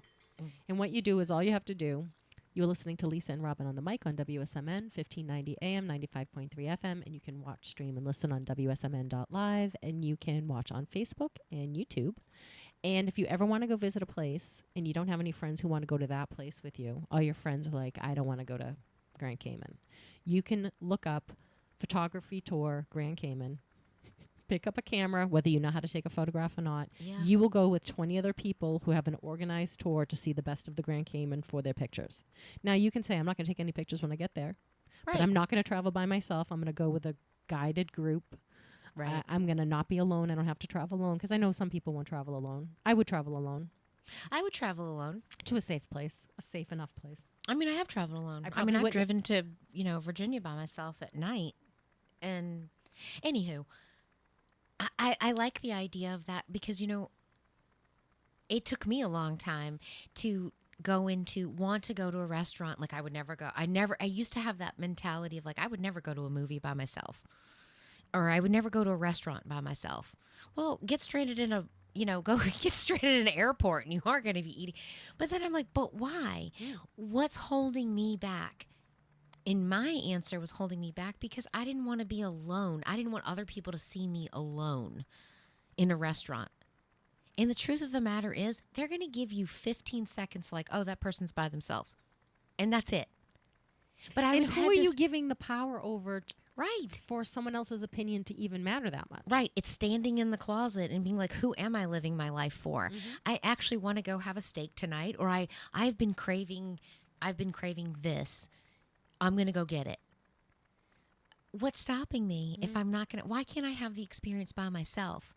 And I'm like, well, if I can do that, if I can get hung up on that and not, I'm not going to go in there. I'm going to be by myself. How many other people go in there and you don't want to eat alone? And the truth of the matter is, I'm giving my power away to somebody else. I don't want somebody to look at me and be like, she's alone. Do I actually even really care in my core? Mm-hmm. Do I care? I don't. But so then I'm like, okay, so there's the point of like an aware, active participant. Now that I know, and now I've asked myself those questions, I'm choosing to be inactive, or I'm not choosing to explore. I'm not choosing adventure if I stay status quo, if I stay average. Well, the status quo piece, I've done this because I've always done it. But have you been happy doing it? Question mark. Are you happy doing the things you always do? And sometimes it's like, I was really happy doing that. Sometimes it's just not doing it for me anymore. Different season of life, different change as you get older. I pulled my shoulder sleeping. Life is changing around me. Wrestling. I must have been wrestling with the cat or something. I just slept wrong, and now I've got to go to the chiropractor and get a massage because I cannot turn all the way to the right for some reason. But there's different seasons, there's different challenges, there's different time periods, and just because something turned you on before doesn't mean it turns you on now. Mm-hmm. And if you don't know what turns you on, go exploring, go find out. Maybe it's traveling, maybe it's reading, maybe it's finding a group of people who are doing something. There's always someone doing something. And now they have technology, those meetup groups and everything else. Because I think of, I had a friend whose spouse wouldn't get on a plane, so she never traveled. And I thought, that would be the day that I'm never going to see a place that requires a plane. That's sad. It is sad. But, and at some point, and obviously they're fine with it, but at some point I would think the husband would also say, you can get on a plane, go with your friend or go with your sister or go, Yeah. Or maybe I should get on a plane.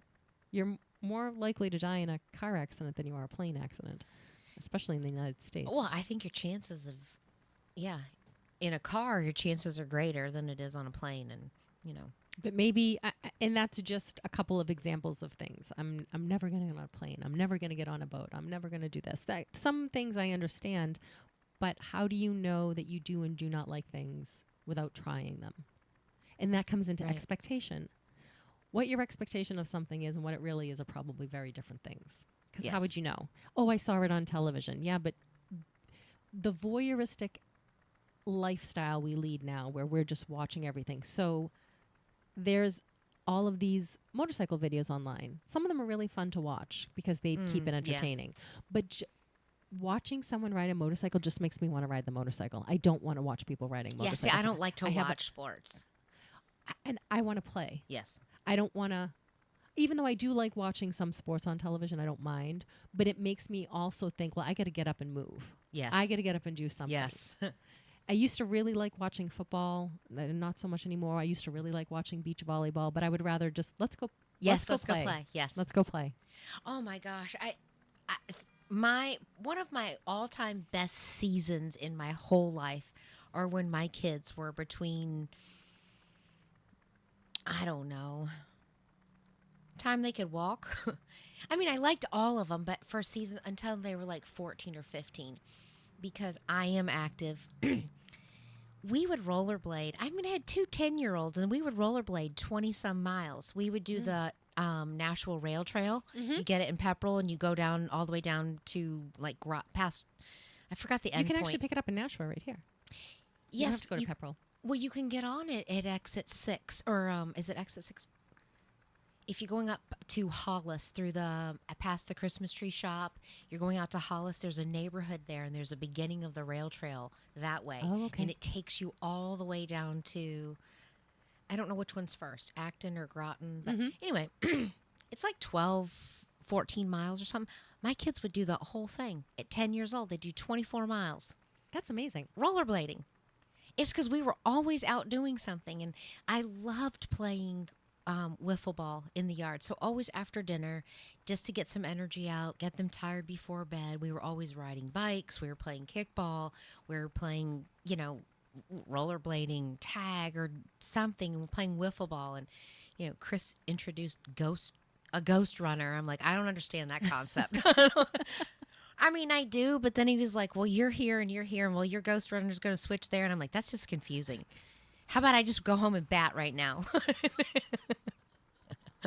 I understand the concept of it, but I could see myself being like, I don't care. Like, just don't give me some rules to do that. But well, I think that's wonderful that you got to play with your kids because your kids also got the experience of playing with their mom and playing with Chris. Yeah, and I hope that they would take that away from hopefully giving them enough things to explore to. Sometimes you don't need all the, sometimes it doesn't have to be a conversation.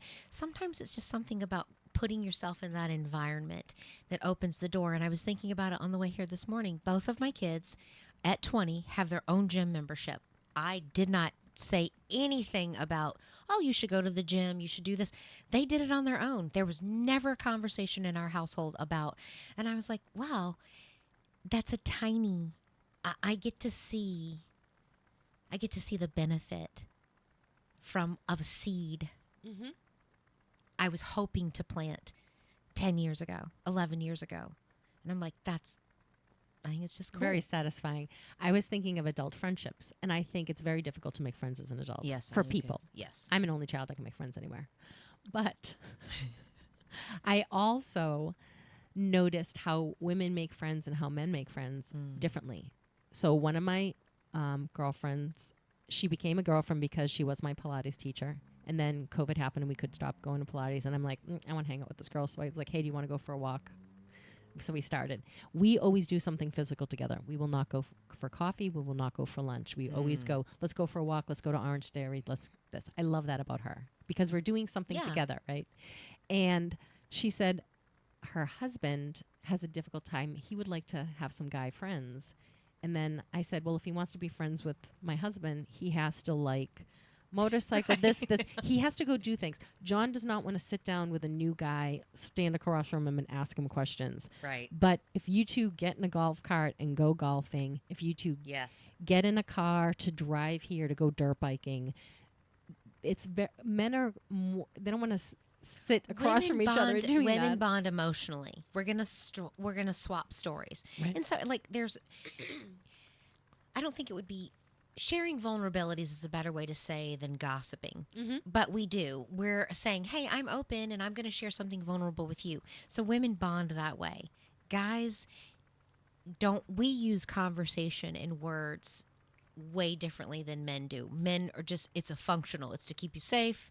It's to direct you, guide you here. It's not for bonding.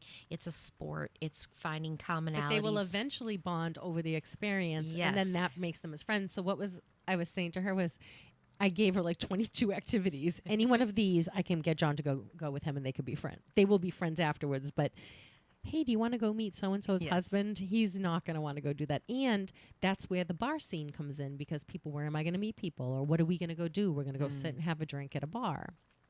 It's very popular. Yes. And that's fine too.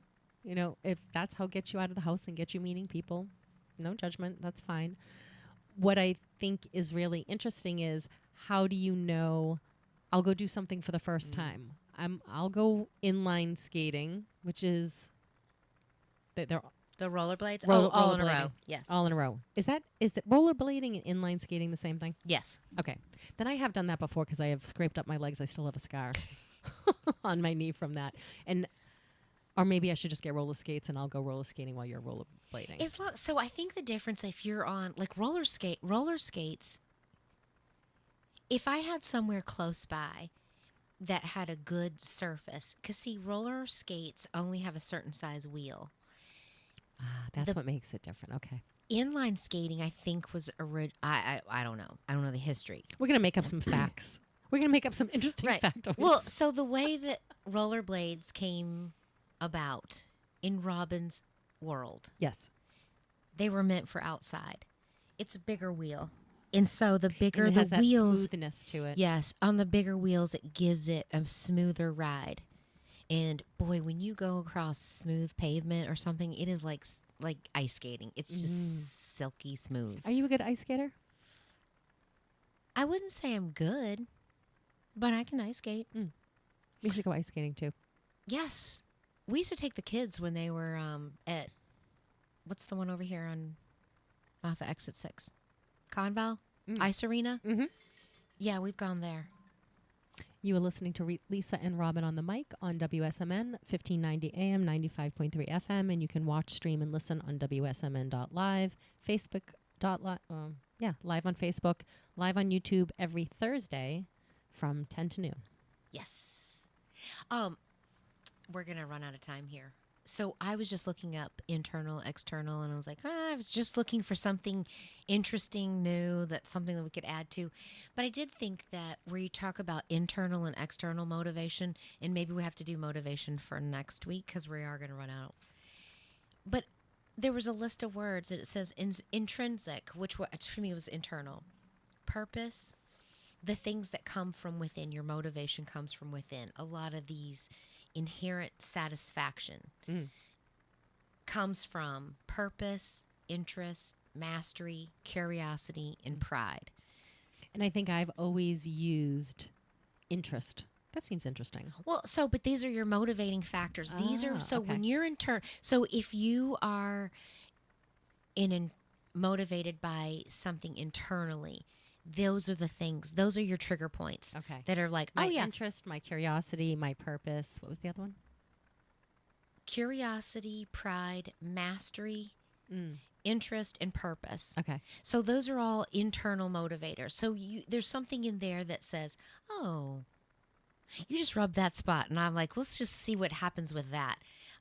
Extrinsic, external, we're motivated by money, points, grades, career, exams, a reward system, punishments, abstract. Yeah. Yeah. So, yes. So some people are motivated by the interest, the curiosity. Where can I grow this thing? Other people, money. Mm-hmm. I got to get good grades. I think we all have a balance, but I think we're probably more dominant in one or the other. What do you think that you are? Do you think you're an internal or an external? I'm an internal, and I can self-motivate. So I can work from home, no problem. I don't need someone to tell me what to do. I prefer someone not telling me what to do. Right. I can work out without posting online, for an external validation. I'm doing things for me. I know my curiosity. I know my interests. I got up out of nowhere and decided I'm going to rappel. I went and climbed up the side of a mountain so I could rappel down. Like something like gets in my brain, and I'm like, oh, I want to experience that. Yes. In real life. Yes. Not just. I remember telling my father was a big movie buff, so he loved Arnold Schwarzenegger. Loved him. Thought he was like, he came over in his underpants lifting the heavy things, and now he's in the movies. He just thought that was. Did you watch his autobiography? I didn't. We started it. Yeah. I mean, it's interesting. My father just loved him. So I any Arnold Schwarzenegger movie, I always think of my dad. We watched Predator together, and they're all rappelling out of a helicopter. That seed was like, someday I gotta maybe join the military and rappel out of a helicopter. But that little, however old I was, I have a really funny story on that. My little sweet cousin's child, Tatiana, she was over my house. She was 9. And I'm like, let's watch a movie. Let's watch Predator. That's a really good movie to watch even at your age. Yes. And she said, oh, that was something you watched when you were growing up? Is it in black and white? I'm like, how old do you think I am? Well, I'm 9, so you're 100. Right. Is it in black and white? Oh, is it in my black gosh. and white? Oh, Natasha. That would be a great code That's name my for name. you. And you have to win Or up. Natalia. Ooh. I was trying to think of something like that. I was like Natasha a I like lot. Natasha. That was it. Takes me a while. Okay. Natasha. Chris That's is like, her I don't know code how name. you do that. And I'm like, I don't know. I'm not good. I'm not great and on the spot. So I was trying to find a song the other day. And every time I reached for the lyrics, they like floated out into a cloud. So I'm like, I can't look directly at the words in my mind that I'm trying to conjure. Yes. And I said to John, it's a common saying. It's a common saying. Then 25 minutes later, I go, ain't no rest for the wicked. Yes. That is a saying, and it's also a song. Yes. And then I played it for him, and he goes, this song sucks. I'm like, no, I love this song. Ain't no rest for the wicked. Nothing comes for free. I got bills to pay. I've got mouths to feed. Yes. That's the chorus. Yes. But like, I knew it was somewhere, but you call me on the spot, I get brain freeze. Yes, I know. And I always think it's off from the periphery. And I just got to let it Yes. come out. Like a cat to come out from underneath the Yes. car. Come here, kitten. Yes, there was a movie that I was thinking about it, and I feel like my mouth is actually open because I feel like it's getting ready to come out, and it's not there, and I'm like, what? I know it's there. I know it's there. So if I call you on the phone, say Natasha. Natasha. Natasha. We're gonna be going doing Yes. something. Natasha, it's time to roll. Yes, I like that. I like it. I do Okay, like you're Natasha. That's your code name. I know, but I wanted something like lacy underwear, I don't- lacy draws. Yeah, I don't even know if lacy underalls might be too long. think I you might was need a one Googling name. of them a while, but what do you call those things? What do you call those? Like Ivana Humps a lot and Seymour Butts. Porn and names. Porn names? Ivana humps a lot. I Well, definitely that call them porn. was that's this, One Austin Powers. Yes, Austin Powers. All right, we'll have to look that up. Maybe I'll look it up on my phone. So I don't know what they're called. I tried to Google it after when you did your when you guys were up in Canada, and you did your newscast that's thing, right. and you were Lacey Underalls. I'm like, all right, I'm going to come up with one, but I don't know. So that would be my. I'm never in 100 years, not even on my best day when I was 18, would I. I was always very private. The idea of like stripping never interested me, or, you know. I didn't even wear shorts to high school because I had freckles on my legs. And so to bring it back to that point of like standing, the whole reason this whole started, our whole last show, was because who am I living my life for? Yes. And I'm like, I finally, at this age in my life, love who I am. I'm not perfect, and there's things that I don't like about me, but I love me, and there's nothing wrong in what I put on there. It makes me feel good. It makes me feel good about me. I don't do it for the feedback. I mean, although it's nice, but there's also times I look for it, and if I can inspire one other human being to being like, I'm going to try that, or I am beautiful, or I am pretty, or I have value, then it's all worth it. If you just want to see it for its being trashy, or it's being, I'm putting all this flesh out there, then, you're not my person. You're the wrong audience. I want to inspire somebody to live their life fully and embrace how beautiful they are, just exactly how they are right in that moment. And I think it's really interesting because I don't think you can be comfortable in your body without being comfortable with your flesh. Yes. It's the meat suit. Yes. And I think meat suit, I love it. And this is the vessel we've been giving during this time. Yes. And it's really hard to be comfortable in yourself if you're not comfortable with that. When I think of geniuses, I saw a podcast, I think his name is Rick Rubin. He produces Slim Shady, LL Cool J, Slayer. He's a genius. No one combed his hair before he went on this podcast. His hair was sticking up exactly as the wind had it coming. And I said, he is 100% comfortable. Now me, I would come in and go like, we're going on camera. And I would fold it all down over his head. Do you want it in the back? Do you want it across the side? Do you want it as bangs? But it can't just be. You need a little rouge right there. I wouldn't even put makeup on him. He can look crazed. But we got to get this under control. I would have done the hair, right? But he doesn't. You know why? Because he's perfectly comfortable in who he is. Yeah. Flesh and all. Yes. Hair sticking up and all. Love it. Yes, and I want to comb his hair. Yes, and you know what? For years, and maybe there is, maybe I'm doing some of that stuff. Maybe I'm doing the photography. Well, I mean, I love photography, and I appreciate beauty. I do too. And I don't think there's anything wrong with sexuality. I do too. And I think that I denied myself so many years of. And I know that seems small in some ways, but I did. I denied myself, and now I'm at I might die, and I might not ever know what the confidence is to wear a thong on the beach. That might not be a big deal, and it's really not a big deal, but I'm actually challenging myself to can I step outside of my comfort zone? Because I think all growth happens outside of your comfort zone, and I don't want to be complacent and want to be a couch potato, and I feel like why not try it? Why not things like that? Some people may be like, you should never ever be in a thong, and that's okay. That's your opinion. But it's a bet I've made with myself. It's a dare I've made myself to, can I step outside of my comfort zone? And some people might say, oh, well, I wouldn't wear a thong because of modesty or another label, and that's great. They, for them. But if someone else chooses, their modesty holds something different. Yes.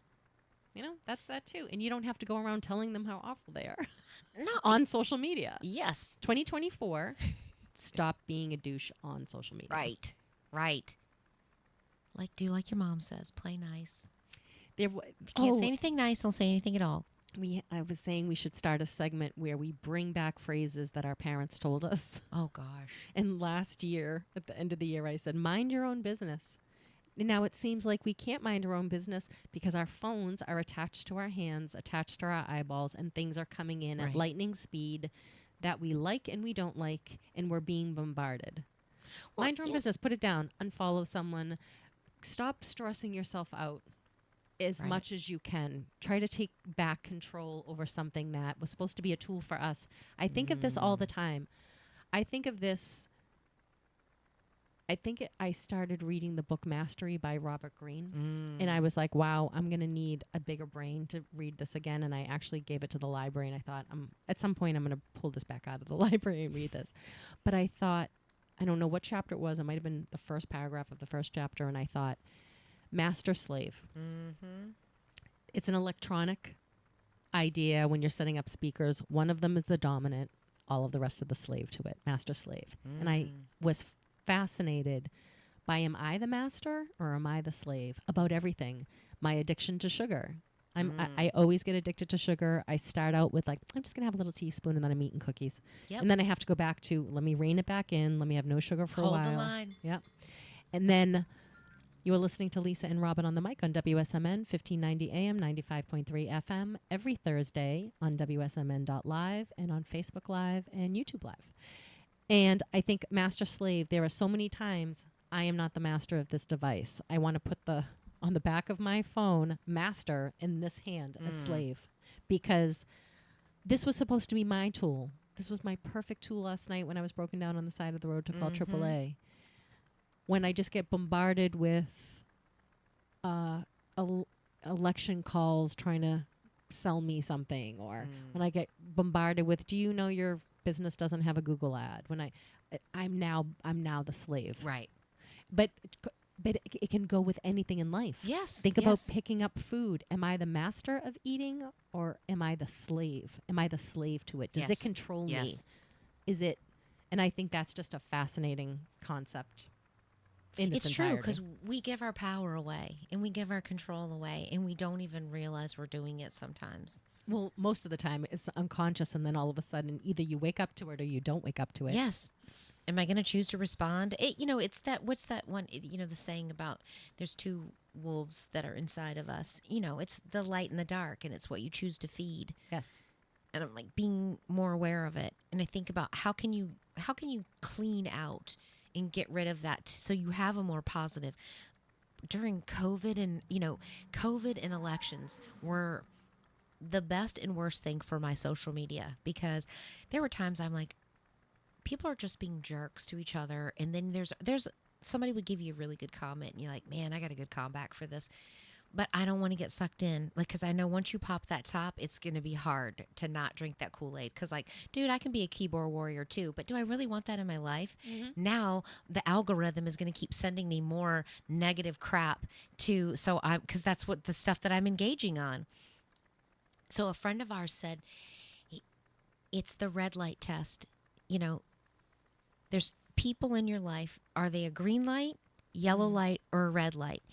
And if you can go through your Rolodex, anybody on Facebook, work, family, whatever, if they're in the red, get them out of your life. Yeah, get them out of your life. And get into our life every Thursday. Yes. 10 to noon on WSMN.live, 1590 AM, 95.3 FM on Facebook and YouTube. You are listening to Lisa and Robyn on the mic. I am Lisa. I am Robyn. And until next Thursday, have a great week. Have a great week.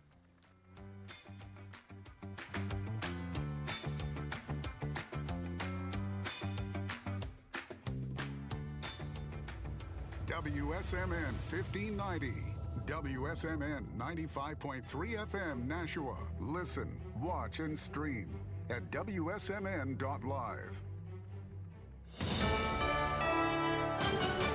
USA News, I'm Ryan Daniels. 60 Republican congressmen, led by new House Speaker Mike Johnson, take time to tour the southern border in Eagle Pass, Texas. From California to Maryland, from Michigan to Florida, every state in America is now a border state. Meanwhile, the White House is piling blame on Republicans. Speaker Johnson continues with the House Republicans to make this a political issue. Press Secretary Karine Jean-Pierre told reporters that Republicans rejected President Biden's supplemental funding request, but Republicans argue there also needs to be significant policy changes to slow down the flow of immigrants. Colorado's Democratic Secretary of State says she believes former President Trump is an insurrectionist, while at the same time likely including his name on primary ballots in that state anyway. Secretary of State Jenna Griswold spoke out on Wednesday. At the same time, though, Colorado's deadline to finalize presidential primary ballots is Friday, and Griswold is not bound by a Colorado Supreme Court's earlier decision to keep Trump's name off the ballot, at least not yet. The issue is being resolved in the courts. Biden administration officials, including those at the U.S. State Department, say they don't know who was behind the attack inside Iran Wednesday that left 100 people dead. The Israel-Hamas war turning global continues to be a fear amongst those in D.C. Both inside Israel, whether it be in the north or whether it be in the West Bank or outside of Israel, in other countries in the region. The death toll continues to rise in the wake of this week's large earthquake in Japan. There are now at least 73 people confirmed dead after the magnitude 7.5 quake shook western Japan on New Year's Day. Roughly 30,000 people have been forced to evacuate. This is USA News. Attention timeshare owners. Tired of the financial stress? Were you misled by the salesperson? Don't or can't use your timeshare anymore? If any of these apply to you, then you may qualify for timeshare cancellation and get the relief you need now. Timeshare Defense Attorneys is the #1 affordable fixed fee legal solution in the country. With an A+